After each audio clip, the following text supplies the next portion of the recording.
बिस्मिल्लाहिर्रहमानिर्रहीम। Awan homeopathic centre से doctor Mohammad Arshad Awan आपसे मुखातिब हूँ। आज का जो हमारा प्रोग्राम है वह एपिलेप्सी के हवाले से है, यानी कि मिर्गी के हवाले से है। एपिलेप्सी में ये दौरा पड़ता है तो उस दौरे में मरीज़ अचानक गिर जाता है, बेहोश हो जाता है, उसके हाथ पाँव टेढ़े मुड़ जाते हैं, उसकी हाथ की उंगलियां टेढ़ी मिल जाती हैं, दांत आपस में चमट जाते हैं, ज़बान बाहर निकल आती है, मुंह से जाग आना शुरू हो जाती है, आंखें खुल जाती हैं, खौफनाक सी कैफियत तारी हो जाती है।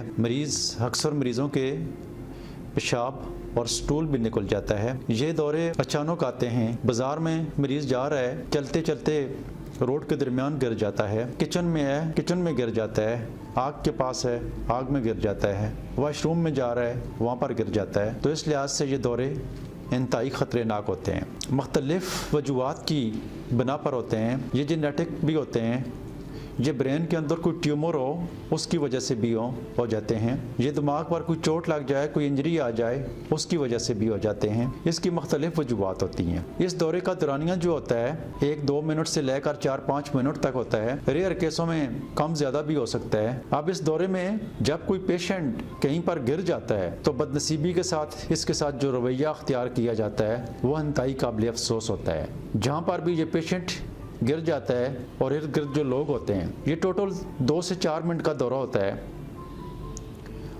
और अक्सर लोग जूता निकाल कर उस बेचारे को सुंघा रहे होते हैं। वो बेचारा तो उस दौरान होश में होता नहीं है, उसके दिमाग ने बिल्कुल काम छोड़ दिया होता है, लेकिन लोगों का ये रवैया उनकी नासमझी की वजह से, उनके पास इसके हवाले से मालूमात न होने की वजह से, उनको ये नहीं पता है कि ये तो 2-4 मिनट के अंदर अंदर खुद ब खुद होश में आ जाएगा। बाज़ लोग ऐसे भी होते हैं कि जब उनके हाथ पाँव मुड़े होते हैं तो उनको दबाकर खोलने की कोशिश करते हैं, जो कि ऐसा मुमकिन नहीं होता है। उनके हाथ टूट तो सकते हैं, लेकिन जब तक कुदरती तौर पर उनके मसल रिलैक्स नहीं होंगे तो वो सीधे नहीं होंगे। आए देखते हैं कि ऐसा होता क्यों है। इंसान के ब्रेन के अंदर बिजली की गुच्छों की तरह की तारें होती हैं और जब इनमें जिस तरह बिजली के अंदर शॉर्ट सर्किट हो जाता है तो पूरी बिजली का निज़ाम दरम बरम हो जाता है। तो इसी तरह इन दिमाग के अंदर जो गुच्छा होता है और इनके अंदर जो नर्व्स होती हैं, उन नर्व का भी आपस में कंट्रैक्ट होता है, वो आपस में मिली हुई होती हैं। लेकिन जब उन नर्व के मिलाप में और किसी भी जगह पर, किसी भी मकाम के ऊपर कहीं ना कहीं भी वो शॉर्ट हो जाती हैं, उनमें कोई मसला पैदा हो जाता है, तो दिमाग के अंदर जब वो सर्किट आपस में टकरा जाता है, वो तारें आपस में टकरा जाती हैं, कहीं से वो लूज़ हो जाती हैं, तो दिमाग के अंदर एक ऐसी कैफियत पैदा हो जाती है कि जिसकी वजह से इंसान की बॉडी का जितना निज़ाम भी है दरम बरम हो जाता है, आंखें बाहर की तरफ निकल आती हैं, मुंह से जाग आना शुरू हो जाती है, मसल के अंदर जो लचक होती है वो ख़त्म हो जाती है और इंसान बेहोश हो जाता है। इसी बेहोशी के दौरान उसके दिमाग के अंदर जो गड़बड़ चल रही होती है, उसका जितना भी सेंसरी निज़ाम है वो सारा का सारा डिस्टर्ब हो जाता है और बंदे को किसी भी किस्म का कोई होश नहीं होता है। ये जो मिर्गी के दौरे होते हैं इनकी 3 इकसाम होती हैं। एक को फोकल कहते हैं, दूसरे को जनरलाइज कहते हैं। फोकल वो होता है कि जो दिमाग के किसी एक मकाम के ऊपर कोई फॉल्ट होता है, उसकी वजह से अक्सर मरीज़ बिल्कुल कुछ सेकंड के लिए गुमसुम हो जाता है, उसको किसी चीज़ का पता नहीं चलता है। दूसरा जनरलाइज जो होता है वो पूरे दिमाग के अंदर होता है और पूरे दिमाग के अंदर एक हलचल मच जाती है जिसकी वजह से मरीज़ बेहोश होकर गिर जाता है।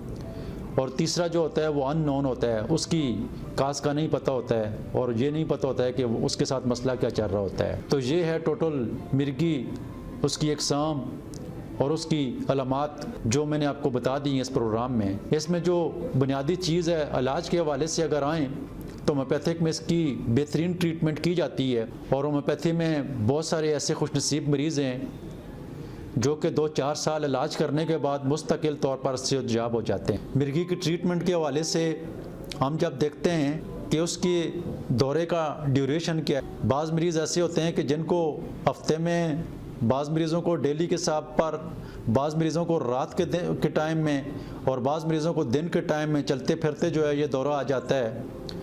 तो इसके इलाज में सबसे जो बुनियादी चीज़ है, होम्योपैथिक डॉक्टर जो देखता है कि इसके दौरों की शिद्दत को कम करना होता है और इस चीज़ के ऊपर ज़्यादा फोकस किया जाता है कि जो मरीज़ का दौरे आ रहे होते हैं, जो उनकी ज़िंदगी के लिए ख़तरात का सबब बन रहे होते हैं, तो उनको मेंटेन करना होता है, उनको रोकना होता है, उनको ठीक करना होता है। तो जो ही होम्योपैथिक की ट्रीटमेंट ये पेशेंट शुरू करते हैं तो कम से कम पहले फेज़ में हम ये देखते हैं कि उनके दौरे किस सूरत में बंद किए जाएं।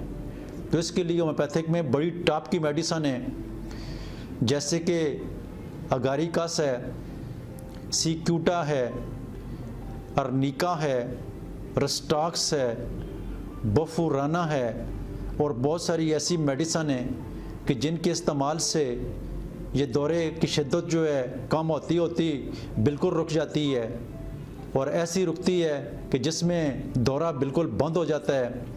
और चूँकि होम्योपैथी मेडिसिन सिस्टम को रेगुलेट करके उसको ठीक कर देती है और कुछ ही अरसा इसका लंबा ही लगता है, 2-4 साल तो लग ही जाते हैं। लेकिन ये है कि मरीज़ अगर इसके दौरे रुक जाते हैं, उसके दौरे ठीक हो जाते हैं, तो वो मरीज़ मुस्तकिल बुनियादों के ऊपर ठीक हो जाता है। और हमारी पहली तरजीह ये होती है कि उसको सालों के हिसाब पर किसी किस्म का कोई दौरा पड़े ही ना। यही होम्योपैथिक की ट्रीटमेंट है और यही एपिलेप्सी यानी मिर्गी की बेहतरीन ट्रीटमेंट है कि उसको दौरा आना ही नहीं चाहिए। यही इसी चीज़ के ऊपर फोकस होना चाहिए। और अगर आपके मरीज़ को बार बार दौरे आ रहे हैं तो मैं आपको ये एक सहूलत दे रहा हूँ कि मैंने इसके लिए कैंप मुकर्रर किया हुआ है।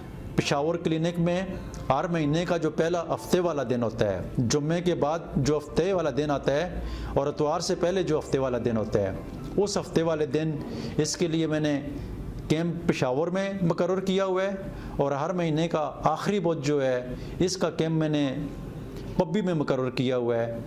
तो जो लोग पब्बी में क्लिनिक में आते हैं तो महीने के आखिरी बुध में जो मिर्गी के मरीज़ हैं इसमें आएँ, वो इस कैंप से फ़ायदा उठाएं और इंतहाई कम ख़र्चे में अपनी ट्रीटमेंट करवा के मुस्तकिल तौर पर सेहतयाब हो जाएं। और जो लोग पेशावर में आते हैं वो महीने के पहले हफ्ते वाले दिन यानी यकम से लेकर 7 तारीख तक जो हफ्ते वाला दिन आता है, इस दिन में क्लिनिक में विज़िट करके इसकी ट्रीटमेंट करवाएं।